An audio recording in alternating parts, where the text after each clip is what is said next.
Surah Al-Fatihah adalah satu di antara 5 surat yang dimulai dengan kalimat Alhamd. Pertama, surah Al-Fatihah, Alhamdulillahi Rabbil Alamin, dimulai dengan Alhamd. Kemudian surah Al-An'am, kemudian surah Al-Kahfi, kemudian surah Saba, dan juga surah Fatir. Al-Fatihah, Al-An'am, Al-Kahfi, Saba, kemudian Fatir. Ini surat yang iftataha bilhamd, dibuka dengan pujian kepada Allah Azza wa Jal, Alhamdulillah. Kemudian Allah Subhanahu wa ta'ala memulakan dengan kalimat Alhamdu, karena Alhamdu, pujian kepada Allah Subhanahu wa ta'ala adalah ibadatul kaun. Jadi seluruh alam semesta ini beribadah kepada Allah dengan alhamd, dengan memuji Allah Subhanahu wa ta'ala. Makanya Allah Subhanahu wa ta'ala berfirman, wa min kulli syai'in illa yusabbihuna bihamd. Dan tidaklah segala sesuatu yang diciptakan Allah Subhanahu wa ta'ala kecuali mereka bertasbih kepada Allah dengan memuji Allah Subhanahu wa ta'ala. Walakin la tafqahuna tasbihahum, tetapi kalian tidak paham tasbih mereka. Ketika Allah Subhanahu wa ta'ala mengatakan bahwa segala sesuatu itu yang diciptakan Allah kecuali bertasbih dengan kalimat alhamdu, menunjukkan bahwa alhamdulillah adalah ibadatul kaun, bahwa alam semesta ini beribadah kepada Allah dengan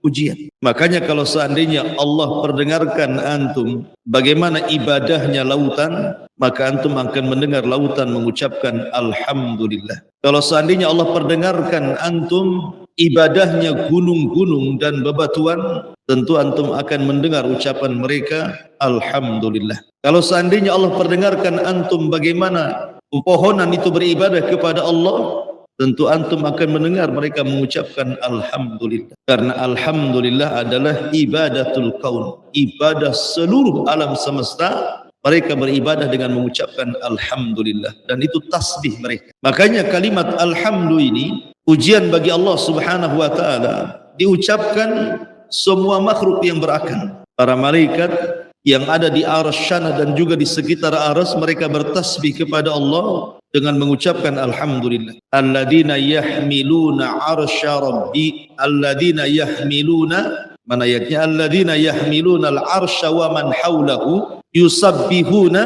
bihamdi. Dan para malaikat yang memikul arsy, kemudian malaikat-malaikat di sekitar arsy, termasuk di langit ke-7 sampai langit pertama, mereka bertasbih kepada Allah dengan mengucapkan alhamdulillah. Bahkan kalimat alhamdulillah ini bukan hanya diucapkan di dunia, sampai ke dalam surga. Makanya Allah Subhanahu wa ta'ala berfirman ketika menggambarkan ahlun nar, wa qudiya bainahum bil haqqi wa qila alhamdulillahi rabbil alamin. Penduduk neraka saja mengucapkan alhamdulillah. Tetapi ucapan alhamdulillah penduduk neraka itu karena Allah tidak memasukkan mereka kecuali karena keadilannya, bukan karena kezaliman. Sebab kalau seandainya orang itu dimasukkan ke neraka karena kezalimannya, tentu penduduk neraka tidak akan mengucapkan kalimat alhamdulillah.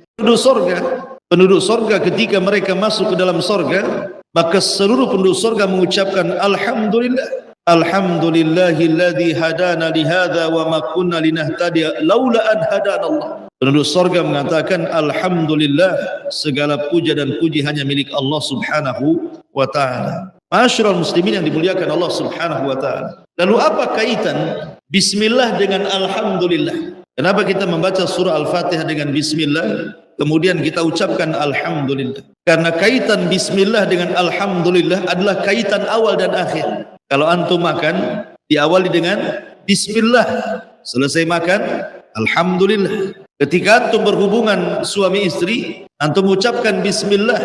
Ketika lahir anak antum, alhamdulillah. Jadi bismillah dengan alhamdulillah itu kaitan awal dan akhir. Di awalnya antum mengucapkan bismillah, di akhirnya antum mengucapkan alhamdulillah. Kalimat alhamdu itu pujian bagi Allah Azza wa Jalla dan selalu dikaitkan dengan syukur. Tapi tentu berbeda syukur dengan alhamdu, karena syukur itu jauh lebih umum dibandingkan alhamdu. Syukur itu mencakup hati, mencakup anggota badan, dan mencakup lisan. Tapi kalau alhamdu hanya lisan saja. Jadi syukur itu lebih luas dibandingkan ucapan alhamdulillahirabbil alamin. Ma'asyiral muslimin yang dimuliakan Allah Azza wa Jalla. Dan ucapan alhamdulillah bukan hanya disebutkan dalam surah Al-Fatihah, tetapi juga dianjurkan untuk dibaca di banyak tempat. Sebagaimana disebutkan dalam beberapa hadis Nabi SAW, pertama dibaca indal faragh minat ta'ami wasyarab. Ketika antum selesai makan dan minum, maka disunnahkan untuk membaca alhamdulillah. Sebagaimana hadis Abi Umamah Al-Bahili radhiyallahu an, anna Nabiy sallallahu alaihi wasallam kana idza faragha min ta'amihi, Nabi sallallahu alaihi wasallam apabila selesai makan, qala, dia mengatakan alhamdulillahilladzi kafana wa arwana ghaira maqfiyin wala makfurin. Si Nabi sallallahu alaihi wasallam apabila selesai makan atau minum, maka Nabi sallallahu alaihi wasallam mengucapkan alhamdulillahilladzi kafana wa arwana. Segala puja dan puji hanya milik Allah yang telah mengenyangkan kami dan menghilangkan dahaga kami. Maka ucapkanlah alhamdulillah selepas makan. Kemudian yang kedua, indal istiqad minan naum. Ketika bangun dari tidur. Ketika bangun dari tidur, maka diucapkan alhamdulillahilladzi ahyana ba'dama amatana wa ilaihi nusyur. Dan sebelumnya apa? Allahumma bismika amutu wa ahya. Ini ada kaitan antara bismillah dengan alhamdulillah kan? Sebelum tidur antum baca bismillah. Allahumma bismika artinya bismillah. Dan bangun tidur alhamdulillahilladzi ahyana ba'dama amatana wa ilaihi nusyur. Segala puja dan puji hanya milik Allah yang telah membangunkan kita dari kematian kita. Kemudian yang ketiga, indal istiqad fil laili. Ketika antum bangun di tengah malam.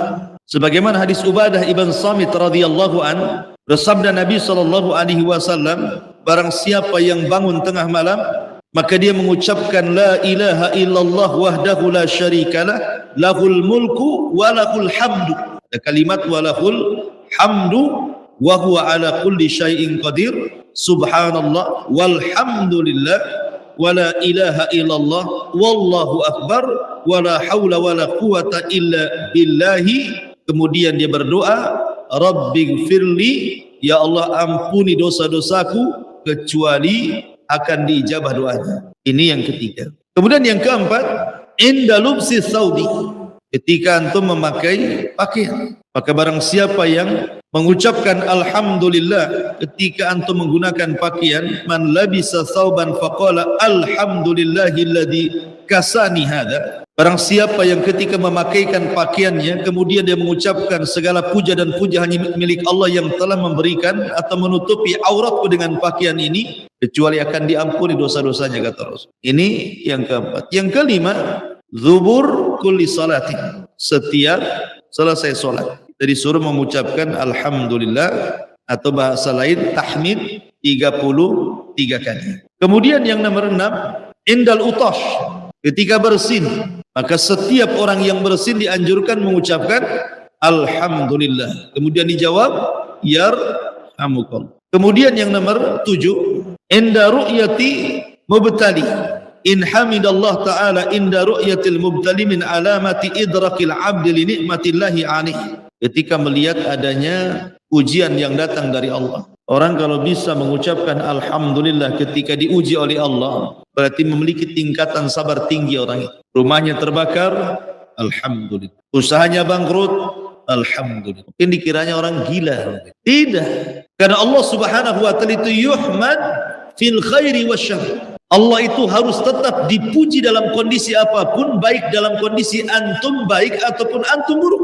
Allah harus tetap dipuji. Makanya kemarin saya katakan bahwa ucapan alhamdulillah itu ucapan yang sangat ajaib sekali. Karena apa?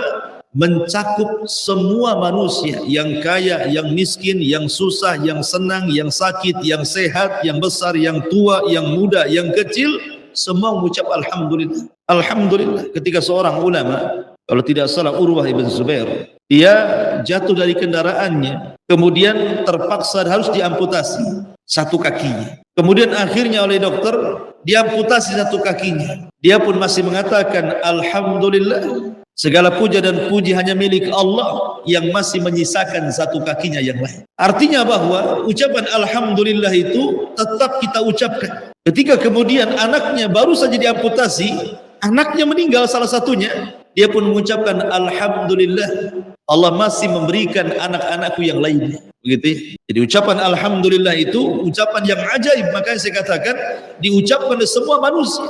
Antum tanya orang kaya kaifa haluk, orang kaya mengatakan alhamdulillah. Antum tanya orang miskin kaifa haluk, bagaimana kondisimu, orang miskin alhamdulillah masih bisa makan. Antum tanya orang sehat kaifa haluk, maka dia mengatakan alhamdulillah ana bi khairin, saya dalam kondisi baik. Orang sakit pun antum tanya, dia mengatakan alhamdulillah, yang sebelah kemarin mati. Jadi masih mengucapkan kalimat alhamdulillah. Makanya dalam kondisi apapun Allah itu tetap dipuji, baik dalam kondisi senang ataupun susah.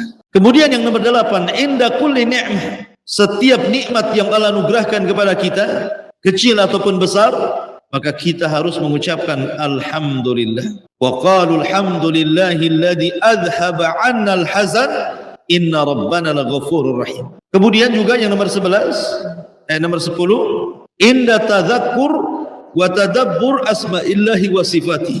Ketika seseorang, nomor 9, ketika seseorang mengingat dan juga merenungkan nama-nama Allah dan sifat-sifatnya, maka kita harus mengucapkan alhamdulillah.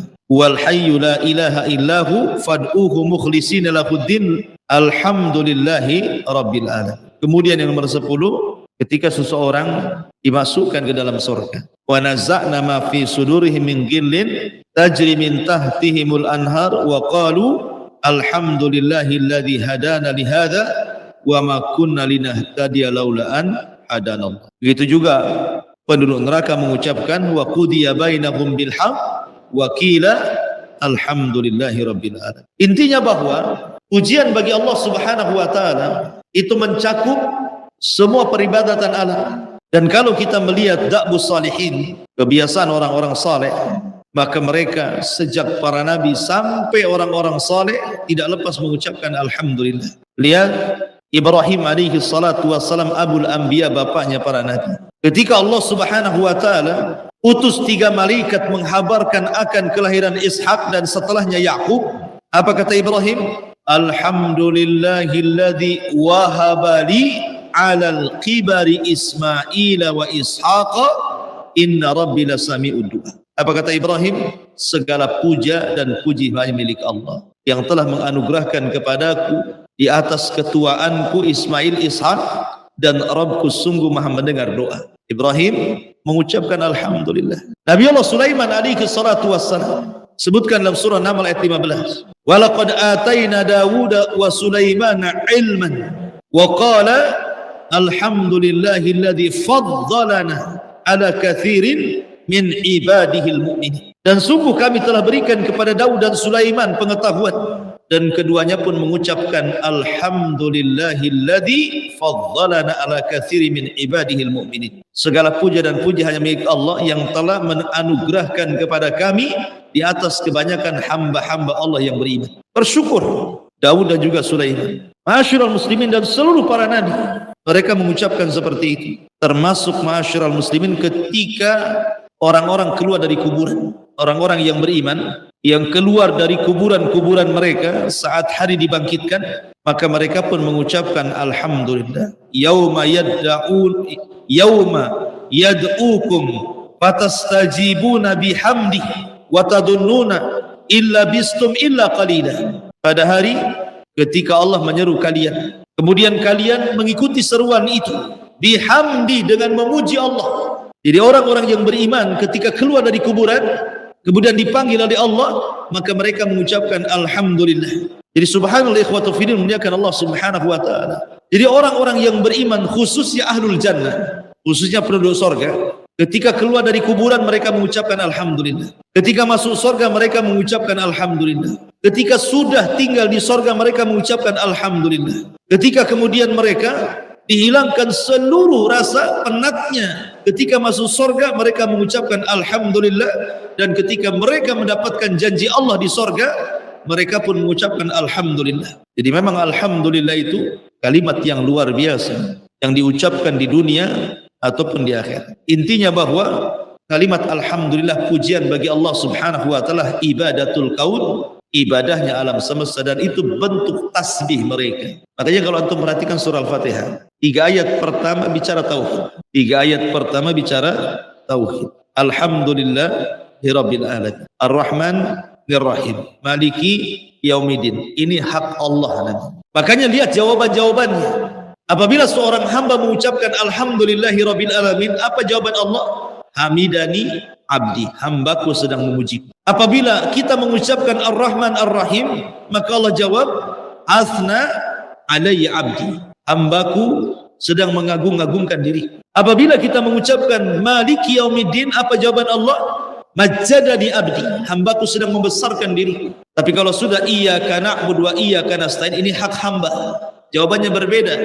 Jawabannya, ini adalah permintaan hambaku, dan semua permintaannya akan dikabulkan oleh Allah Subhanahu wa taala. Tapi 3 ayat yang pertama itu disebut hukukullah. Makanya ketika kita bertasbih kepada Allah Azza wa Jalla, tasbih itu terbagi menjadi 3 dan melahirkan 3 sifat juga. Kita bertasbih kepada Allah karena Allah Subhanahu wa taala itu adalah alhamdulillah, memiliki pujian bagi Allah Azza wa Jalla dan melahirkan perasaan cinta. Kita bertasbih kepada Allah Subhanahu wa taala karena Allah Subhanahu wa taala itu Ar-Rahman Ar-Rahim. Dia Maha Penyayang lagi Maha Pengasih, dengan itu melahirkan roja harapan. Kemudian kita bertasbih karena Allah itu Maliki Yaumiddin. Dari situ terlahirlah sifat takut, karena Malik itu adalah penguasa, bisa melakukan hal apapun. Makanya dalam ibadah itu harus dipenuhi dengan perasaan cinta alhamdulillahirabbil alamin, kemudian perasaan roja Ar-Rahman Ar-Rahim, dan perasaan takut Maliki Yaumiddin. Ini disebut arkan al-ibadah, rukun ibadah. Cinta, harap, takut. Karena ada orang yang mengatakan, saya takut masuk ke dalam neraka, tapi tidak pula pantas masuk surga. Ada yang mengatakan seperti itu. Jadi ada orang yang mengatakan, saya takut masuk neraka, tapi tidak pantas pula masuk surga. Menghilangkan harapan. Padahal dalam akidah Ahlussunnah wal Jamaah itu harapan itu bagian daripada arkanul ibadah. Karena mereka mengatakan orang kalau beribadah mengharap surga itu syirik. Karena surga itu makhluk Allah, berarti mengharap kepada makhluk syirik. Logikanya seperti itu. Jadi kalau beribadah itu langsung kepada Allah, jangan harap-harap surga. Sebab kalau beribadah mengharap surga, berarti mengharap kepada makhluk, karena surga itu makhluk Allah. Ketika mengharap kepada makhluk berarti telah menyekutukan makhluk dengan Khalik. Berarti antum terjerumus kepada kesyirikan. Bukan. Kita katakan mengharap itu bukan syirik. Karena yang memerintahkan mengharap akan pahala itu Allah sendiri. Allah yang memerintahkan. Wa yarjuna rahmata rabbi. Dan orang-orang yang beriman mereka mengharap rahmat dari Allah. Lihat bagaimana Asiyah bintu Muzahim ketika dilempar dari ketinggian oleh Fir'aun. Kemudian dia pun melihat istananya di sorga setelah dia mengucapkan Rabbi ibnili indaka baitan fil jannah wa najini min fir'auna wa amali.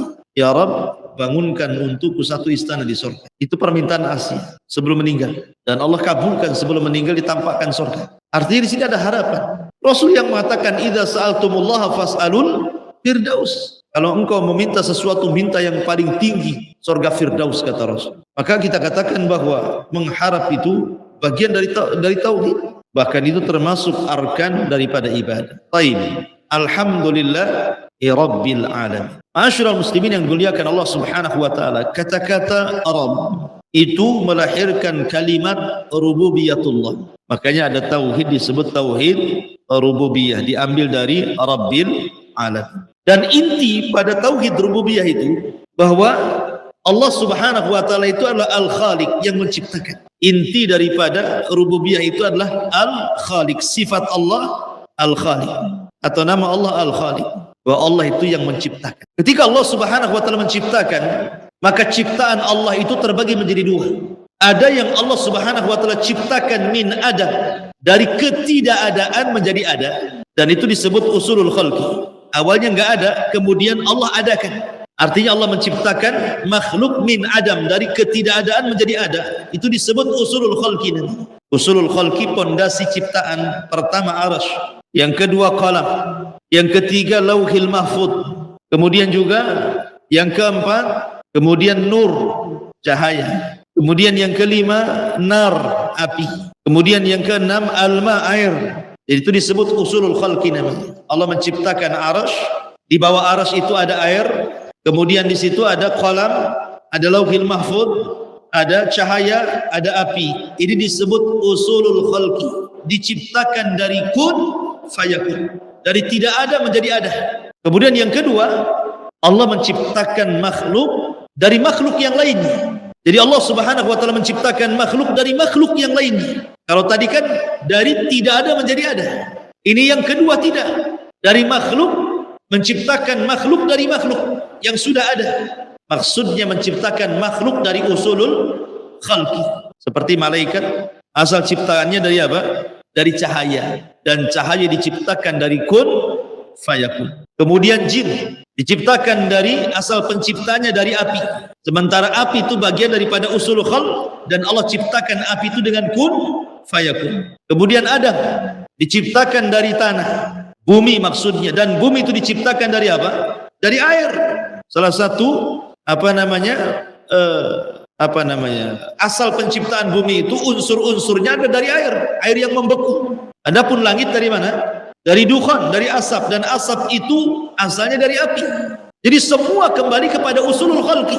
Lah ketika kita membaca Rabbul Alamin, sekarang usulul khalqi sudah ada, air sudah ada, api sudah ada, cahaya sudah ada. Sekarang Allah Subhanahu wa taala tantang kalian.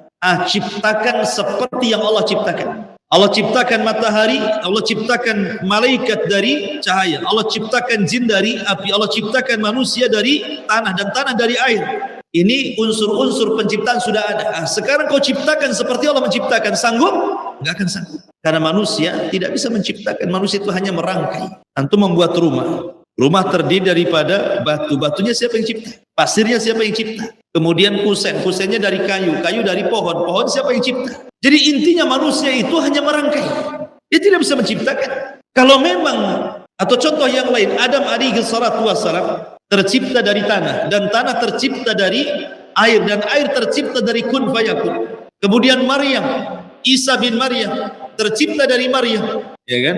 Keluar dari Maryam. Pertanyaannya, manusia yang keluar dari tanah dengan manusia yang keluar dari perut ibu, hebat di mana? Hebat mana? Ini Adam keluar dari tanah, Maryam, Isa keluar dari Maryam. Hebat mana? Hebat Adam kan? Karena langsung dari tanah masalahnya. Inna masalah Isa kamathali Adam. Sementara pemisahan Isa itu sama dengan Adam. Kalau antum katakan bahwa Isa adalah anak Tuhan, satu di antara tiga Tuhan, atau dia adalah Tuhan, mestinya Adam aula wa aula. Jauh lebih utama dibandingkan Isa bin Maryam. Harus paham. Dari sini kalau memang kita tidak sanggup menciptakan, hanya Allah lah zat yang khaliq, berarti sudah layak zat yang menciptakan segala sesuatu untuk disembah. Sudah layak. Makanya ketika Allah Subhanahu wa taala berfirman tentang permisalan-permisalan, duriballahu mathalan, ketika Allah membuat permisalan dalam Al-Qur'an tentang patung-patung yang disembah itu. Lihatlah patung-patung yang disembah itu. Kalau seandainya datang lalat kepada mereka, kemudian lalat ini mengambil makanan yang dihidangkan ke patung itu, sanggup nggak patung itu mengambil yang sudah diambil lalat? Tidak sanggup. Bahkan patung-patung itu tidak sanggup menciptakan lalat. Lam yakhluqa dubah, tidak bisa menciptakan lalat. Bagaimana makhluk yang tidak menciptakan, tidak sanggup menciptakan seekor makhluk yang sangat kecil lalat, yang sangat hina, kemudian kalian sembah, mana akalnya? Orang-orang yang menyembah batu berhala yang dipahat itu, mereka sendiri tidak bisa menciptakan lalat, dan kalau lalat mencuri sesuatu pun tidak bisa diambilnya. Dari situlah maka Allah Subhanahu wa taala mengatakan bahwa orang-orang musyrik dan sesembahannya kal ankabut ittakhadha baitan, seperti sarang laba-laba, wa inna auhanal buyut la baitul ankabut, dan selemah-lemahnya rumah itu rumahnya sarang laba-laba. Bukan berarti lemahnya bukan dari segi rumahnya, tidak. Ya, memang lemah, dia tidak bisa menghilangkan hujan, tidak bisa menghilangkan panas gitu kan. Cemana sarang laba-laba itu? Hujan dia kehujanan, enggak ada atapnya. Panas dia kepanasan, enggak ada atapnya. Makanya selemah-lemahnya rumah itu rumahnya laba-laba, karena enggak ada naungan sama sekali, dia cuma terbentang begitu saja. Tapi maksudnya selemah-lemahnya rumah adalah rumah sarang laba-laba. Itu permisalan orang-orang yang melakukan kesyirikan itu, maksudnya karena di dalam sarang laba-laba itu hidupnya hanya bunuh-membunuh saja. Antum lihat sarang laba-laba itu tidak ada laba-laba dua, pasti satu. Kalaupun ada dua, satu mati, satu hidup. Kenapa?